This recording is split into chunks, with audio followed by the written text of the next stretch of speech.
ओम अमृत ध्यान साधना प्रभात सत्संग में आप सभी साधक साधिकाओं का हार्दिक स्वागत है। आइए सर्वप्रथम उस परम पिता का, जिसने हमें मनुष्य का, मानव का जीवन दिया है और इस विविधाकार जगत को और इस जगती में नाना प्रकार की वस्तुओं को बनाया है, जिसके अपार स्नेह और प्रेम के वशीभूत व्यवस्था और नियमों के अधीन सृष्टि का कण कण बंधा हुआ है। सारे जीवों के शरीर और उनके शरीरों की व्यवस्था जिस प्रभु की महानता का भान कराती है। आकाश में टिमटिमाते असंख्य चांद तारे और असंख्य सृष्टियों को प्रकाशित करते असंख्य सूर्य, इस विशाल ब्रह्मांड में करोड़ों सौर परिवार, करोड़ों आकाश गंगाएं और उनमें असंख्य जीव जिस सर्वज्ञ प्रभु का आभास कराते हैं, जिसकी महिमा का बोध कराते हैं, जिसकी महानता का एहसास कराते हैं, उस दिव्य आनंद के महान स्रोत, जीवनदाता विधाता के उपकारों का अपने जीवन में अनुभव करना, ये अपने आप में एक महान काम है। आइए अपनी आत्मा को, अपने अंतःकरण को, अपने जीवन को उस भगवान से जोड़ने के लिए उस प्यारे पिता के उपकारों का स्मरण करें। उसके लिए कोई भी अनुकूल आसन लगा लीजिए, जिसमें आप स्थिर होकर सुखपूर्वक बैठकर भगवान का ध्यान कर सकें। लगाइए।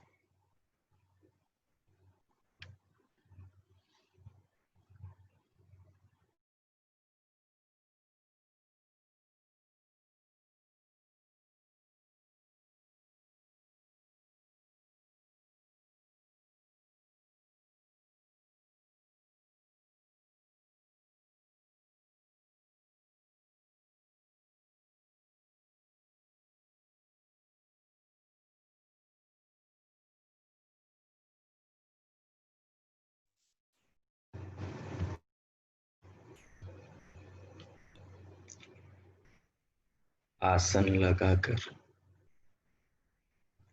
कमर, पीठ और गर्दन को सीधा सहज रखें। उसे अनुभव कीजिए। दोनों हाथों की हथेलियों को गोद में व घुटनों पे रख लीजिए। उन्हें अनुभव कीजिए।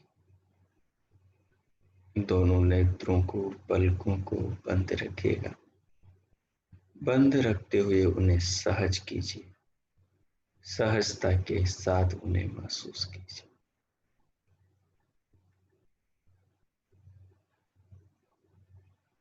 फिर सिर से पांव तक, पांव से शरीर तक संपूर्ण देह को, संपूर्ण शरीर को महसूस कीजिए।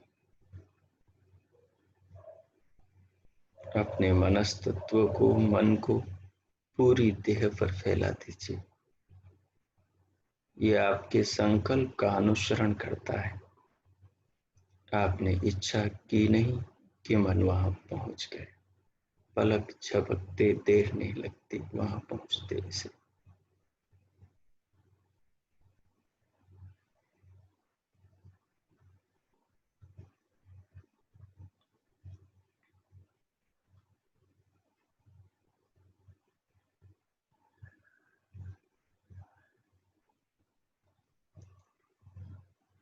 सिर से पांव तक पूरी देह को अनुभव कीजिए।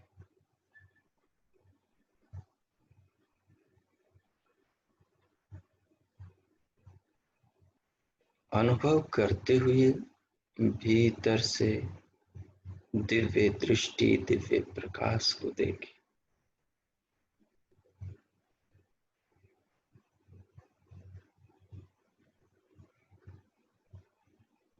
जहां ललाट पर महिलाएं तिलक, सिंदूर लगाती हैं, वहां से ऊपर के होठ तक एक वृत्ताकार गोलाकार आकृति बनाइए और उसके पीछे अंदर से झांकी।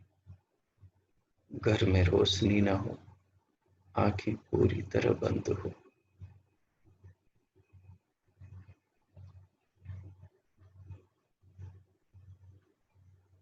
पूरी देह को भी अनुभव कीजिए। जो आपको अनुभव हो रहा है, इन अनुभवों से भगवान को जोड़िए। ये अनुभव भगवान की व्यवस्था से हो रहे, उनके बनाए पदार्थों के हो रहे हैं। इस प्रकार अपने भीतर विचार आरंभ कीजिए।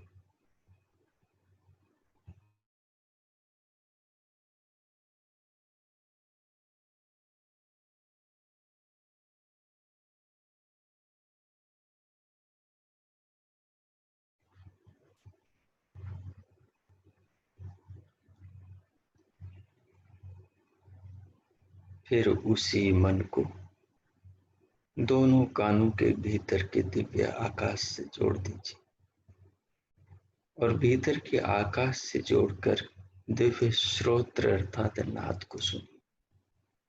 दिव्य प्रकाश को देखें, दिव्य नाद को सुनिए और भगवान के दिए शरीर को अनुभव कीजिए। सिर से पांव तक, पांव से सिर तक, त्वचा से अस्थि तक, अस्थि से त्वचा तक अनुभव कीजिए।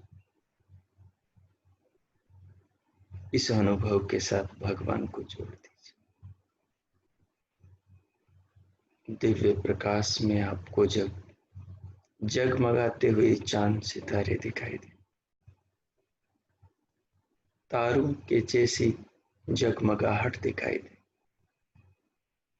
नाना प्रकार के प्रकाश इधर उधर दौड़ते और गुफाएं दिखाई दे। उन्हें भगवान से जोड़े।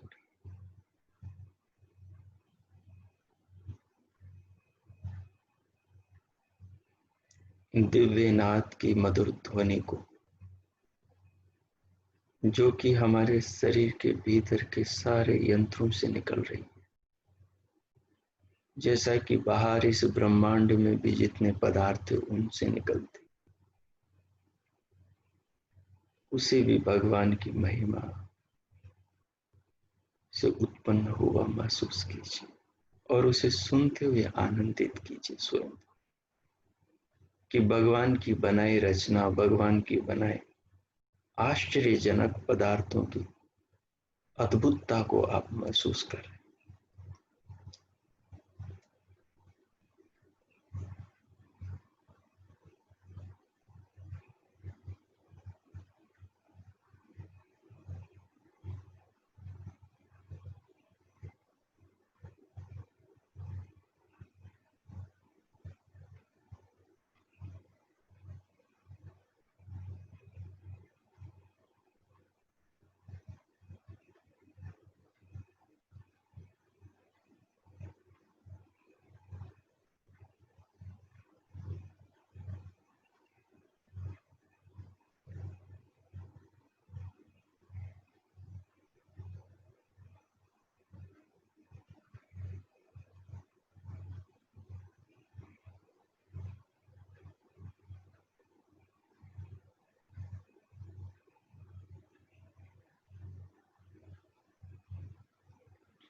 श्वास प्रश्वास सहज रूप से चलती रहेंगी।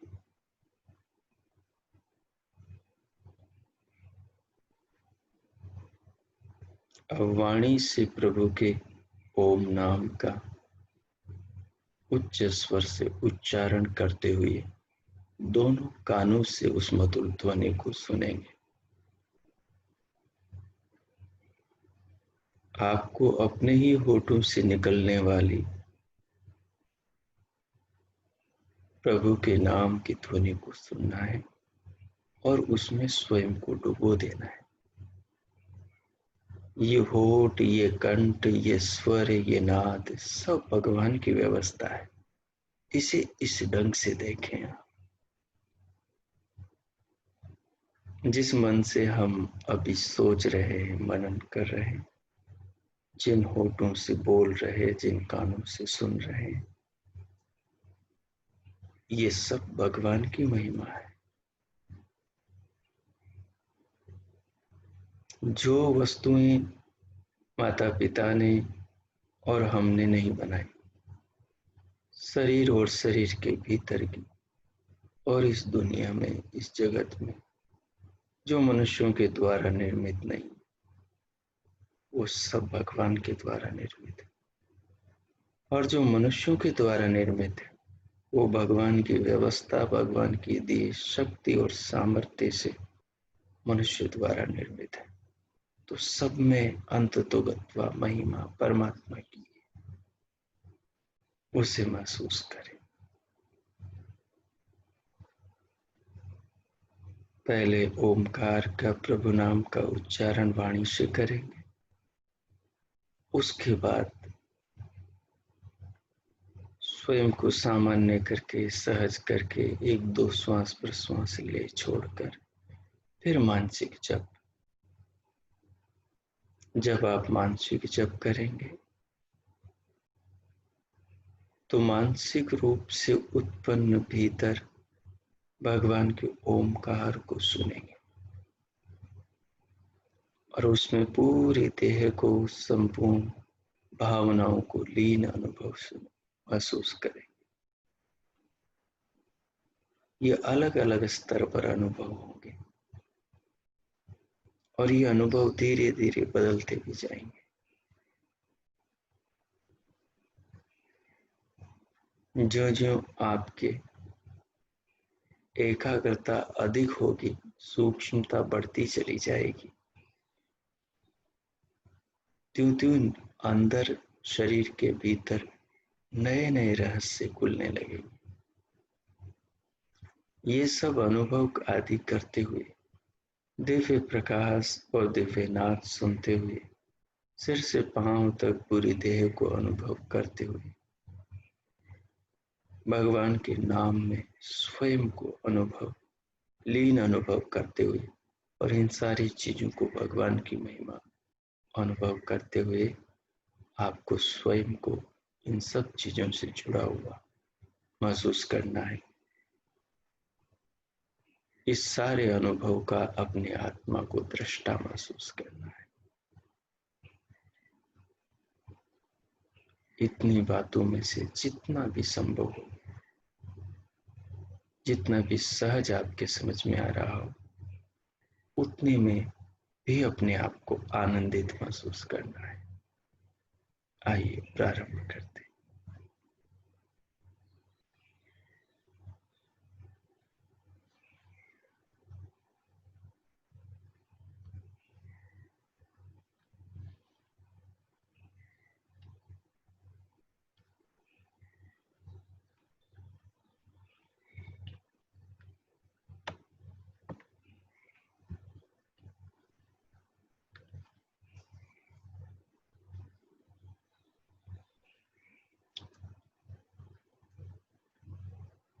जब भी उच्चारण प्रभु का करते हैं तो स्वर को आप नाभि से उठाएं। भावना रखें कि आप नाभि से स्वर उठा रहे हैं और एकदम जीरो से उठाएं, फिर धीरे धीरे उसे मानो 100 तक धीरे धीरे फैलाते हुए अंत में मकार को मकार में अकार उकार को लीन कर दें।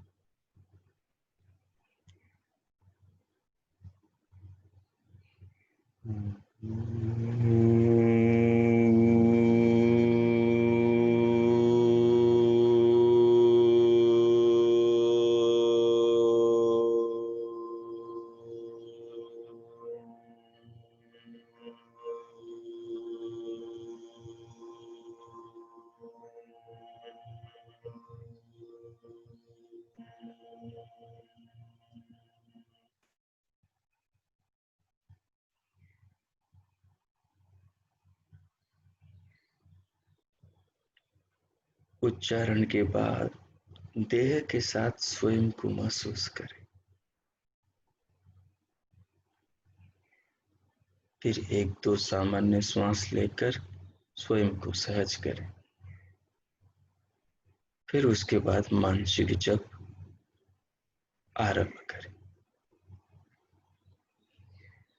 और अपने आप को नाभि से ब्रह्मरंध्र तक, मस्तिष्क तक केंद्रित रखें। प्रारंभ कीजिए।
मानसिक जप करते हुए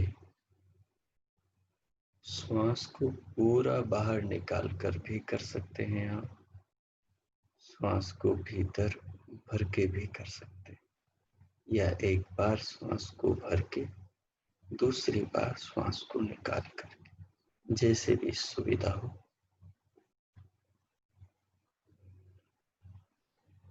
करें।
अब आप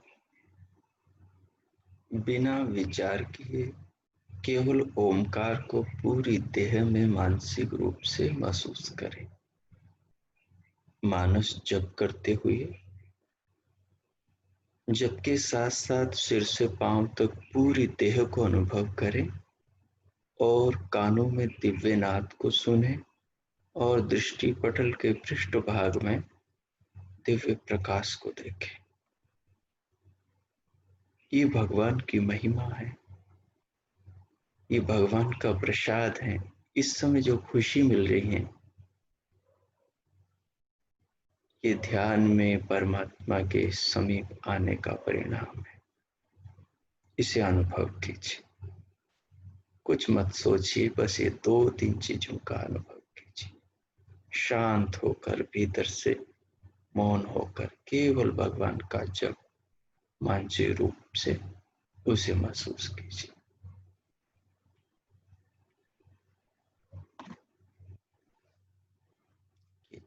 इसमें 2 मिनट लगाइए। मैं मौन हो जाता हूं तब तक।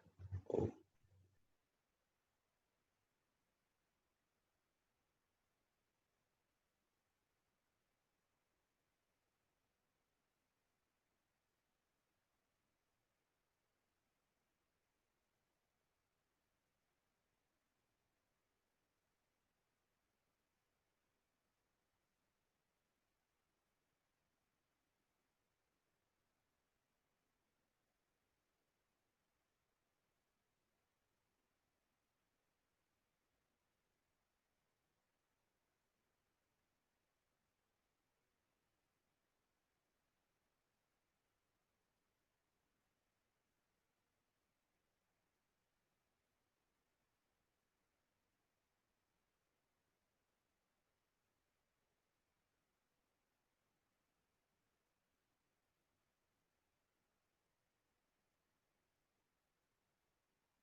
ओम।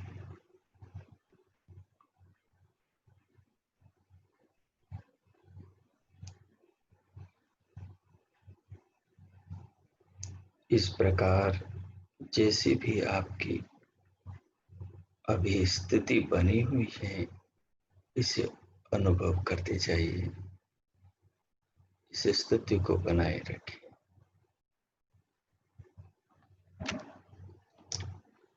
अब आगे हम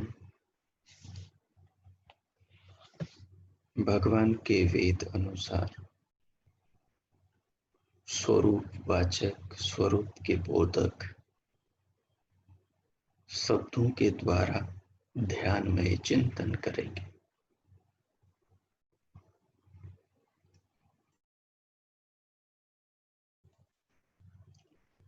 पीछे हमने परमात्मा के सच्चित आनंद और सच्चिदानंद स्वरूप पर चिंतन किया, ध्यान किया, उनके भावों से अपने अंतःकरण को भरा और उन भावों के करीब स्वयं को अनुभव किया। अब आगे अगला भगवान का स्वरूप बोधक शब्द है निराकार। हमने पीछे समझा कि भगवान एक सत्तात्मक वस्तु है। जैसे हम अपने अस्तित्व को अनुभव करते हैं, जैसे हम अपने होने को अनुभव करते हैं कि मैं हूं, ये मेरा होनापन किसी पर आधारित नहीं, ये स्वतः है। भगवान की सत्ता, भगवान का होना स्वतः है। आत्मा जब स्वयं को जानता, समझता, अनुभव करने लगता है, तब वो परमात्मा को समझने के काबिल स्वयं को करने लगता है। जब आत्मा को खुद के ही अस्तित्व का पता लगता है कि वो सत्य हैं, वो शाश्वत हैं, वो अनादि हैं, वो वास्तव में आत्मा अजन्मा है और वो अपरिवर्तनशील है। वो शरीर के, देह की हर बदलाव, हर स्थिति, हर अवस्था में एक समान रहता है। फिर उसके बाद में वो भगवान को समझने लगता है।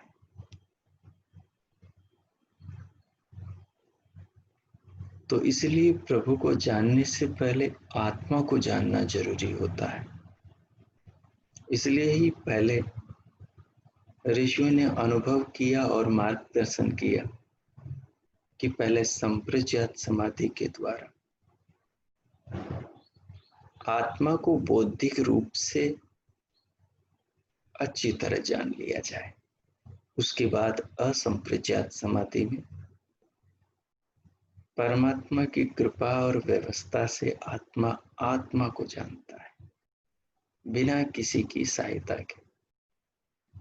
परमात्मा की सहायता से, प्राकृतिक किसी उपकरण की सहायता के बिना स्वयं आत्मा आत्मा को जानता है और फिर परमात्मा को।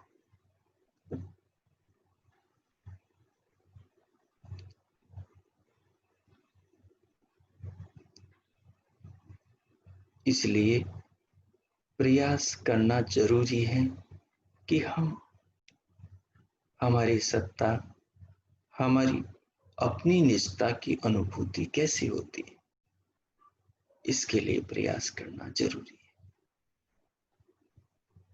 इसी अनुभूति पर परमात्मा की अनुभूति, परमात्मा की सत्ता की समझ हमारी बुद्धि में उदित होगी। तो प्रभु सत्य है, सत्तात्मक वस्तु है, चेतन पदार्थ है।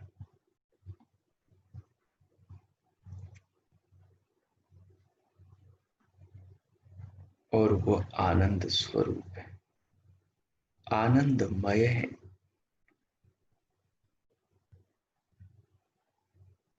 आत्मा भी सत्तात्मक वस्तु है, यानी मैं आत्मा भी सत्तात्मक वस्तु हूं, और अल्पज्ञेय होने के कारण अल्प सुख वाला, अल्प आनंद वाला हूं, और परमात्मा के परमानंद को पाकर मैं भी महान आनंद वाला हो जाता हूं, जब परमात्मा की सहायता मिलती। परंतु प्रकृति प्रकृति जिससे ये सारा जगत भगवान ने बनाया है, वो भी सत्तात्मक है, परंतु सत्तात्मक नित्य होते हुए परिणामी है और जड़ है। उसमें स्वयं की अनुभूति नहीं, और वो निरानंद है। जैसा चेतनता का आनंद, सुख, अनुभूति अपरिवर्तनशील की अनुभूति होती है, वैसी अनुभूति आत्मा को, वैसी अनुभूति प्रकृति को, प्रकृति के कणों को, सत्व गुणों को, रजो गुणों को, तमो गुणों को स्वयं की नहीं होती। प्रकृति से बनी कोई वस्तु खुद को अनुभव चेतन प्राणी की तरह नहीं करती। ये सब जड़ वस्तुएं हैं। जैसे हम अपने हाथ को अनुभव करते हैं, हाथ कभी अपने आप को नहीं करता। आत्मा के निकलने के बाद शरीर का कोई अंग स्वयं को, या पूरा शरीर स्वयं को अनुभव नहीं करता।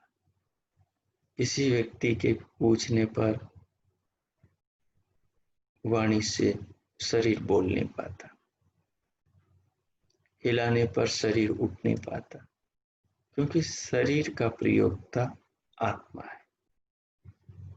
आत्मा अनुभव करता है, आत्मा जानता है। आत्मा सारे शरीर के अंदर अपनी चेतना को फैलाकर सारे शरीर की इंद्रियों से कार्य करता है। तो वैसी चेतनता प्रकृति में न होने के कारण प्रकृति जड़ है, परिणामी है, परिवर्तनशील है, और वैसी जड़ता आत्मा में न होने के कारण और आत्मा के चेतन होने के कारण आत्मा में स्वानुभूति है, चेतनता है, अपरिवर्तनशीलता है।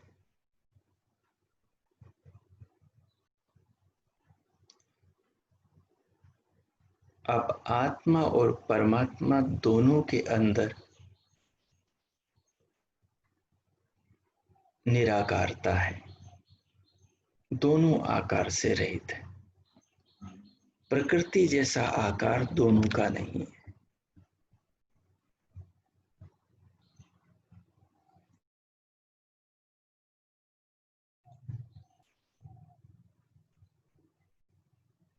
इस बिंदु पर तनिक थोड़ा गहराई से ध्यान दें। आत्मा और परमात्मा यानी हम और भगवान निराकार है, अर्थात प्रकृति जैसा उनका अपना आकार नहीं है। जैसे प्रकृति के परमाणुओं का आकार है, ऐसा परमात्मा और आत्मा का आकार नहीं है।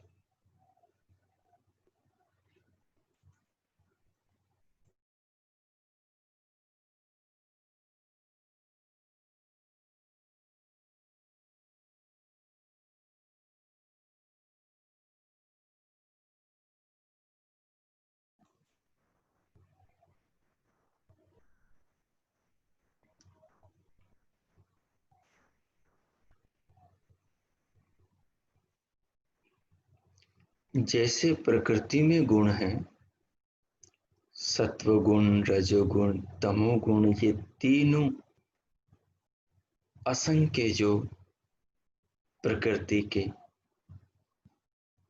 परम अणु है, परमाणु है, इनमें जो गुण है वही गुण इनके आपस में मिलने से इनसे बनी वस्तुओं के अंदर प्रकट होते हैं। जैसे कारण में गुण होते हैं, उस कारण से बनी वस्तुओं में भी वो गुण आते हैं। जो गुण मिट्टी में है, मिट्टी से बनने वाली वस्तु में भी, घड़े में, कलश में, दिए में, दीपक में वही गुण चले आएंगे। जो गुण स्टील में है वो स्टील से बनी वस्तु में, जो गुण स्वर्ण में, सोने में है वही सोने के आभूषणों में, जो लोहे हैं, लोहे में है वो लोहे की बनी वस्तुओं में होंगे। तो जैसे प्रकृति में गुण हैं, जो प्रकृति से बनी इस सृष्टि में हमें दिखाई देते हैं, हमारी पांचों इंद्रियों से जो पकड़ में आते हैं, आंखों से उनका रूप दिखाई देता है, कानों से उनकी आवाज सुनाई देती है, हाथों से, त्वचा से उनका स्पर्श होता है, नाक से उनकी गंध का ज्ञान होता है और रसना से उनके स्वाद का पता लगता है।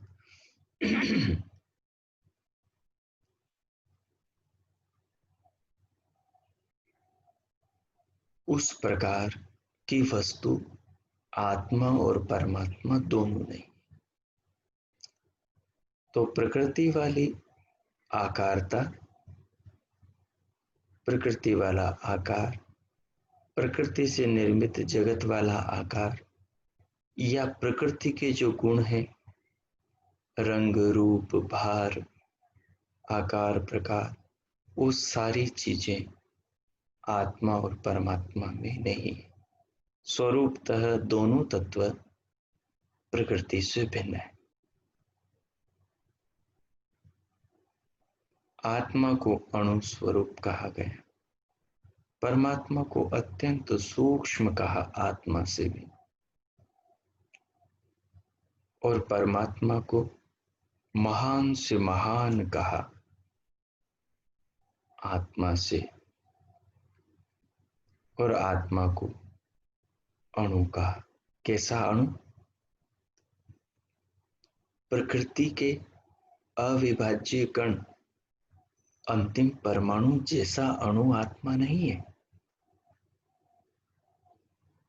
उसमें तो आकार है, लेकिन वो अविभाज्य कण है, लेकिन उसमें मूल में आकार नहीं होता, तो उससे बनी कार्य वस्तु में आकार कहां से आता? तो आकार का, भार का, रूप का, रंग का, स्वाद का, जो भी गुण कार्य वस्तुओं में प्रकृति से निर्मित पदार्थ में आता है, वो उसके मूल गुणों में है, तभी तो आता है। लेकिन आत्मा और परमात्मा दोनों का जो मूल स्वरूप है, दोनों के मूल स्वरूप में प्रकृति वाले गुण नहीं है। इसलिए कभी किसी आत्मा को यह अनुभूति नहीं होती कि मैं लाल हूं, पीला हूं, काला हूं, नीला हूं, मैं मोटा हूं, पतला हूं, आकारवान हूं।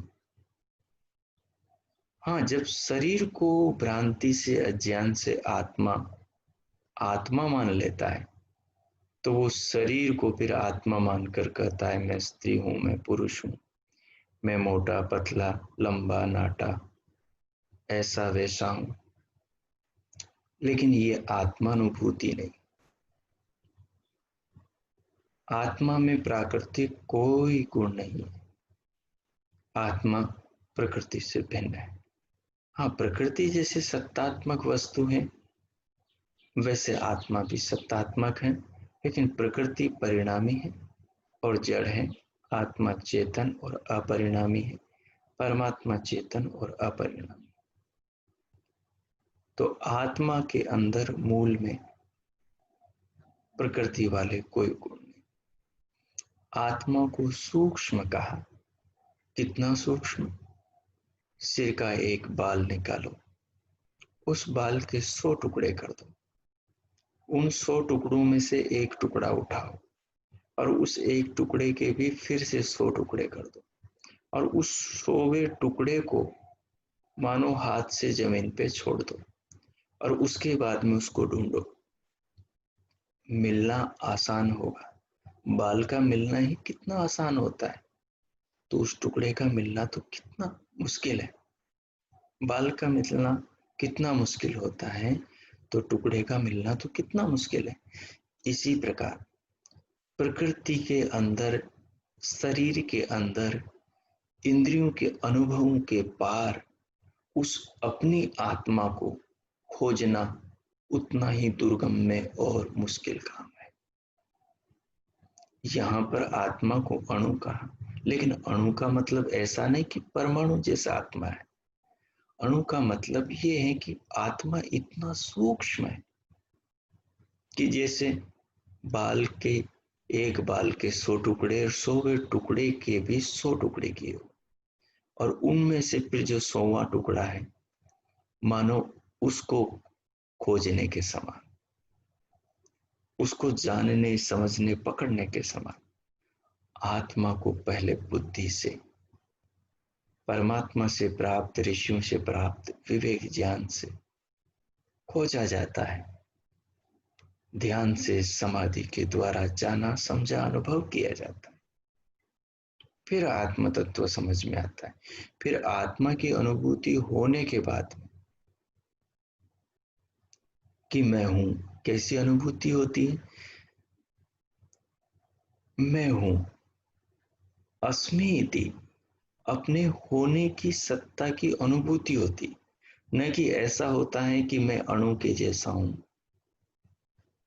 ऐसी अनुभूति नहीं होती। अस्ति आत्मा अणु इसलिए कहा कि आत्मा अत्यंत सूक्ष्म है, लेकिन आत्मानुभूति के बाद में जब परमात्मानुभूति का द्वार खुलता है और जिस साधक परमात्मा की अनुभूति की ओर बढ़ता है तो वो पाता है कि परमात्मा को खोजना तो आत्मा से भी मुश्किल है, क्योंकि बिना आत्मा की अनुभूति के परमात्मा को अनुभव करना तो दुर्गम में है, हो ही नहीं सकता।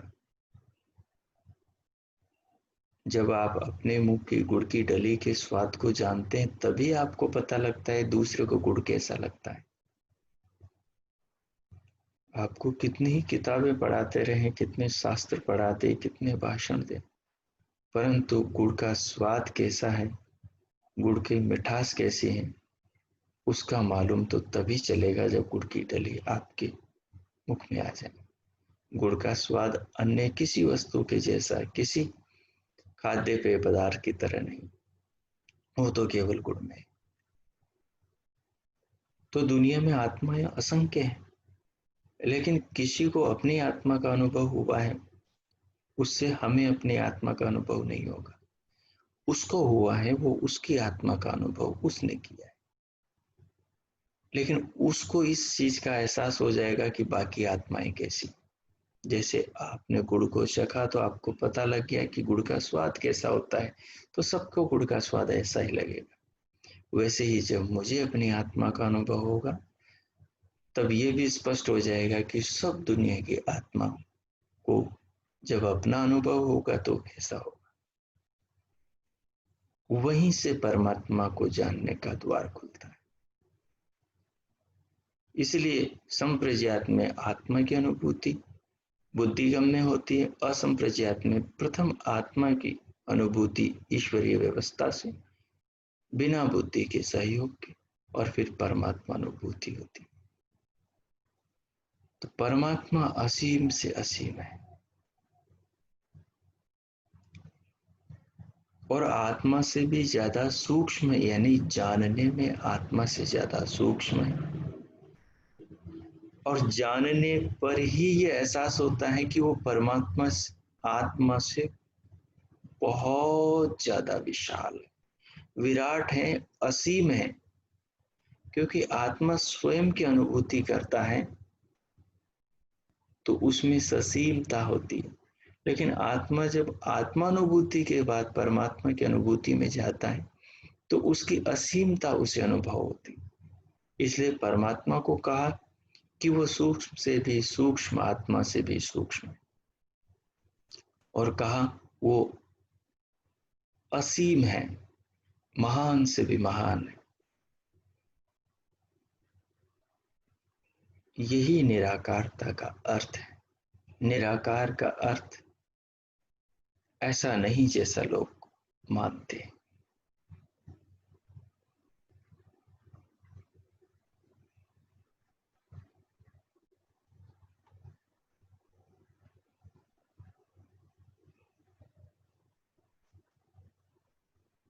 इस पर विचार करें, इस पर चिंतन करें, इस पर मनन करें, और जब ये जरा भी पकड़ में आएगा, समझ में आएगा, तो फिर अपनी खुशी की असीमता को, अपनी खुशी की पारावार को महसूस करें। जिस दिन ये समझ अपने भीतर आत्मानुभूति से उदित होगी, उस दिन की खुशी अपरंपार होगी। तो इस प्रकार आज आप भगवान के सच्चिदानंद स्वरूप का, प्रकृति के सत्तात्मक, जड़ात्मक स्वरूप का, और आत्मा के भी चेतन, सत्तात्मक और निराकार स्वरूप का विचार करें।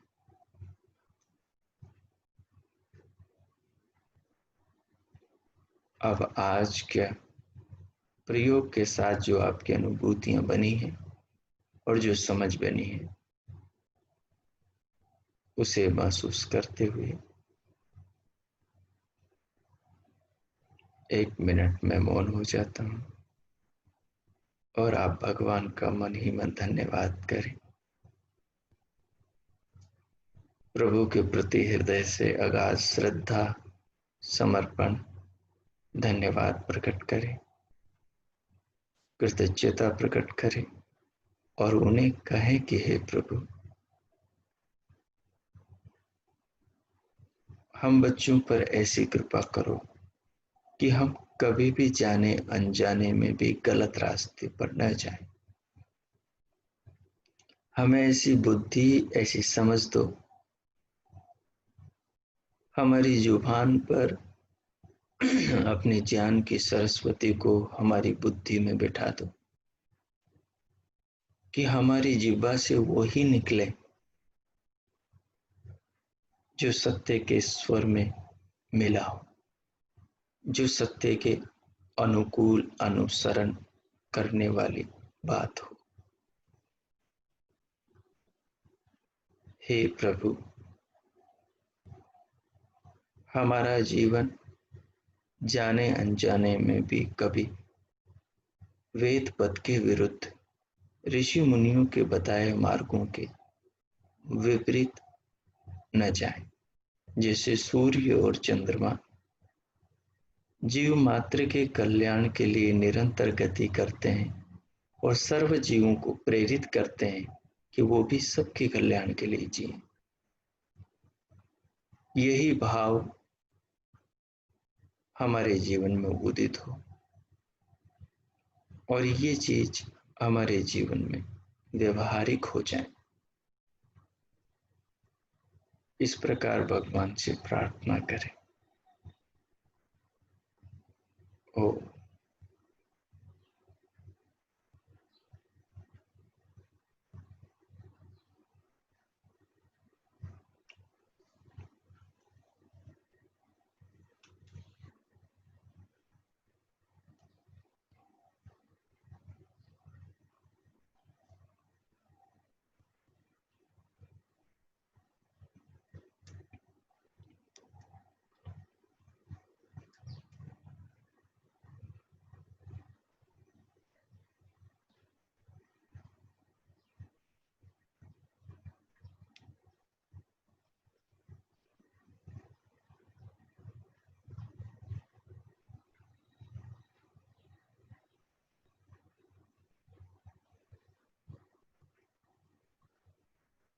अब भगवान को प्रणाम करते हुए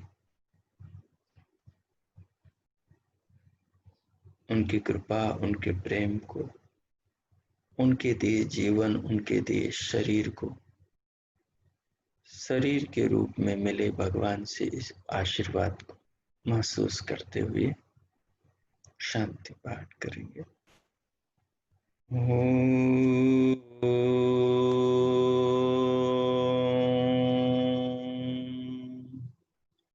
शांति।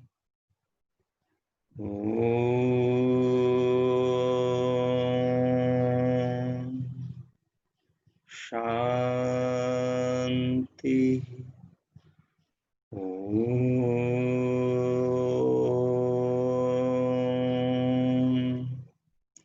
शांति।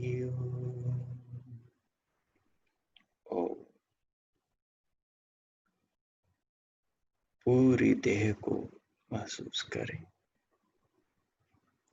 और भीतर से अंतर जागरूकता को अनुभव के साथ, इन भावों के साथ भीतर से बाहर देह पर ले आए। सारे शरीर की मांसपेशियों को, अंग प्रत्यंगों को थोड़ा हलचल में लाए, उनमें गति, हलचल उत्पन्न करें। दोनों हाथों की उंगलियों में हथेलियों को, हाथों को उठाकर परस्पर हथेलियों में घर्षण उत्पन्न करें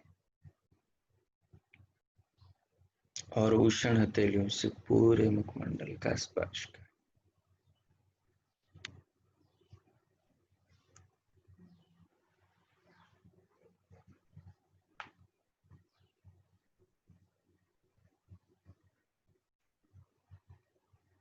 उंगलियों के मध्य से पलकें खोलते हुए भीतर से बाहर आ जाए।